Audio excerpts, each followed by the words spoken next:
Immortal Works Flash Fiction Friday, Episode 2, Black Friday, by Holly Anderson. James glanced up at the gray sky. He remembered when the sky had been blue most days, the rays of the sun pouring down around him, warming his skin as he splashed in the pond behind his parents' house. He shook his head and sighed, before hurrying to reach the next transport craft. The sky was gray. It was always gray. When they'd first placed the sun shields just outside the Earth's atmosphere, some 50 years ago, the shields had been able to change color. They looked like a cloudy sky on the days the rainmakers cycled through the city, blue sky on other days, colorful sunsets. The scientists chosen by the world's governments for the project insisted that it was the only way, the planet's only chance of survival as the Earth's temperatures continued to rise. It had been years since James had tasted the sweetness of a peach, felt the warmth of its juices pour down his chin as he bit into it. The scientists had assured them that the shields would not destroy the natural process of photosynthesis, had assured them that plants would continue to grow and produce. James snorted, a mirthless laugh.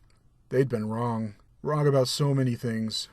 He ran his tongue across his teeth, the aftertaste of the synthetic food clinging to his taste buds. "Hold the door!" he shouted as he jogged toward the transport craft. He slipped inside the crowded car, doors sliding shut behind him. Holding to the cold metal bars the car lurched forward, James closed his eyes, thinking, "Can this tip I received be true? Does such a thing really still exist?" He allowed himself a few seconds of hope as he imagined stepping barefoot onto real grass, feeling the sun, the real sun, warm his face as he tilted it toward the natural blue sky. He opened his eyes and gave his head a brisk shake. That's ridiculous. Impossible. I don't even know why I'm meeting with this person. The car slowed to a stop and the doors slid open. James pushed his way to the exit and took a deep breath when the constant press of people around him dispersed. He looked at his watch and then rushed to the coffee shop 100 yards down the sidewalk, thinking along the way how even the supposed best scientists in the world couldn't come close to replicating the taste of a fresh brewed coffee made from real coffee beans. He spotted her as soon as he stepped into the small cafe. In trying to be inconspicuous, she'd succeeded in just the opposite. She wore a wide-brimmed hat and sunglasses, neither necessary in a world of gray skies. He slid onto the bench across the table from her. "Mary?" Her mouth twisted in a nervous half-smile, and she removed the sunglasses, revealing dark brown eyes. "Yes, and you must be James." "I am." He paused as a waiter approached the table. He ordered a drink, then continued as the waiter walked away. "I'm very curious to hear more of your story." "Good. I just need to make a few things clear up front." She leaned toward him. "No pictures, no recordings of my voice. Don't use my name or even mention my gender in your story." James nodded and took a notebook and pen out of his jacket pocket. He interrupted infrequently as she told her story. A fog of disbelief hung heavy over his head, dampening the excitement her words evoked. When she finished speaking, she leaned back and sipped at her now lukewarm imitation coffee. "Well, what do you think? Do you believe me?" He chewed on the end of his pen for a few seconds before answering. "I want to believe you." His eyes glossed over for a moment as he thought about his childhood, the grass, the trees, the fresh water, the sun. "Oh, how I want to believe you, but it seems so unrealistic. If it's true, what's your game? Why are you telling me?" "That's a fair question. I've been in the city for the past year. I've gotten to know people who deserve a better life. This is proof that the shields are a farce. Proof that we don't need them. People deserve to know." James nodded, making up his mind. He looked Mary in the eyes. "Show me." She narrowed her eyes, not speaking for several long seconds. "Okay, meet me at the south wall at midnight," she finally whispered. His eyes widened. "That's curfew. The police are everywhere at that time of night."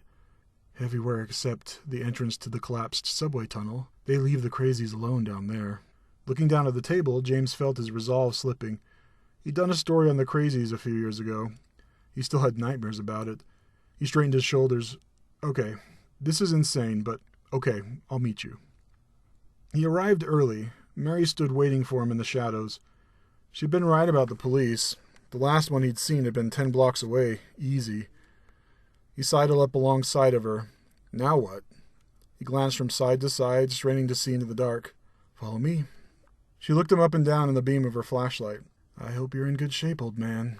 Before he could respond, she turned and pushed on a section of the iron gate blocking the demolished entrance to the old subway. It swung away into the deeper darkness of the stairwell leading down. She ducked inside. James took a breath, heart pounding, and followed her. "Now we run," she said, as they reached the bottom of the stairs. For the first time ever, he was glad for the hours he'd spent on the treadmill at the community center. They jogged through the tunnels, dodging chunks of broken concrete, tile, and metal. He lost track of the many turns she made. He'd never make it out of here alone. At least an hour later, they ascended another set of stairs and squeezed through a small opening in the rubble. He stopped, resting his hands on his knees as he sucked the air into his oxygen-deprived lungs. They stood outside the city, in the outskirts. He looked up, knowing that the shields still obscured the sky above. As the vegetation and animals had died off over the last 25 years, the outskirts had been abandoned. The leaders had mandated that everyone relocate to the city to conserve resources. The earth was dead as far as he could see. Dust blew in little streaks in the mild breeze. He looked to Mary with a raised eyebrow. She smiled. "Trust me, and keep up." He had no idea how she knew which direction they headed. Everything looked exactly the same. There were no stars visible to guide them. He shook his head and followed her at a quick trot. Exhaustion set in, and it was all he could do to keep placing one foot in front of the other. Too tired to go on, he stopped as the sun began to rise. "Wait, the sun? The sun is rising? Mary!" The young woman 20 yards ahead of him turned. She smiled when their eyes met. "We're almost there. Come on." Exhaustion forgotten, he followed her. His mouth hung open as the sky and their surroundings brightened with the rising sun. His feet sunk as he stepped on grass for the first time in decades. He fell to his knees and ran his hands over the soft green blades. Memories of his childhood flooded his mind, overwhelming him as tears spilled from his eyes. Mary's hand on his shoulder startled him out of his trance. "Come," she said. "The village is just ahead."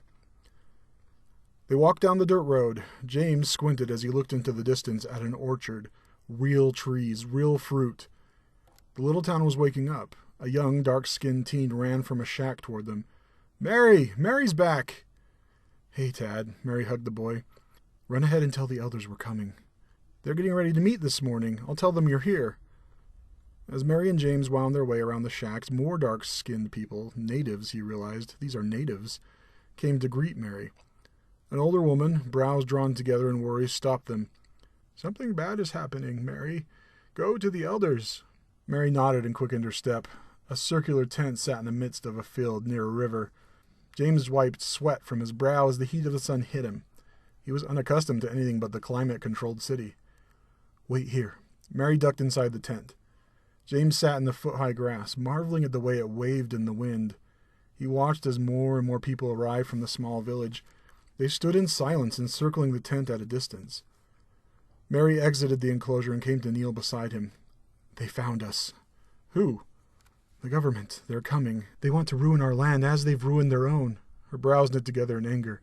"But we will not let them."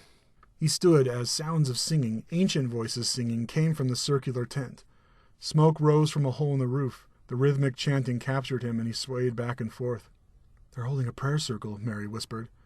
"They've asked us to stand together in peaceful protest as they appeal to the Creator for help, to save His land and His water, life." The crowd turned as one at the unnatural sound of approaching machinery. Engines, gas engines, roared as the government's militarized police approached from all sides. "Disperse now," the voice boomed over a loudspeaker. "Disperse! Go back to your homes! Don't make us use force! We're here to help you!" The people stood unwavering. The singing inside the tent grew louder, accompanied by a beating drum.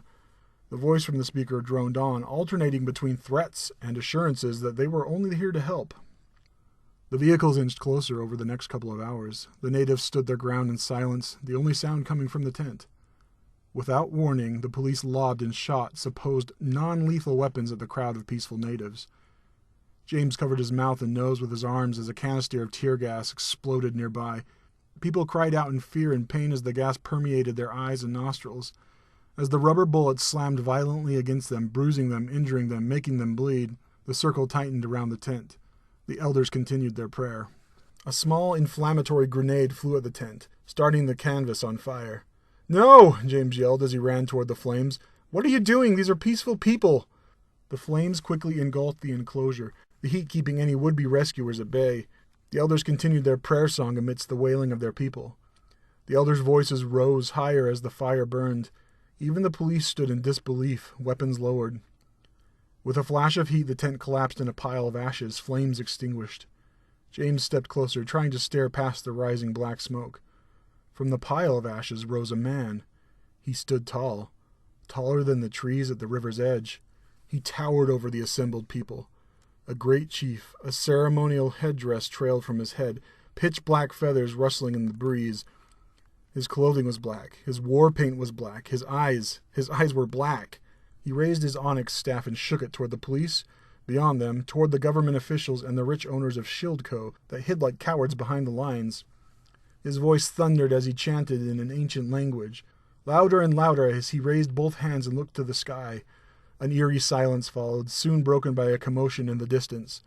Screams erupted from behind the lines of police.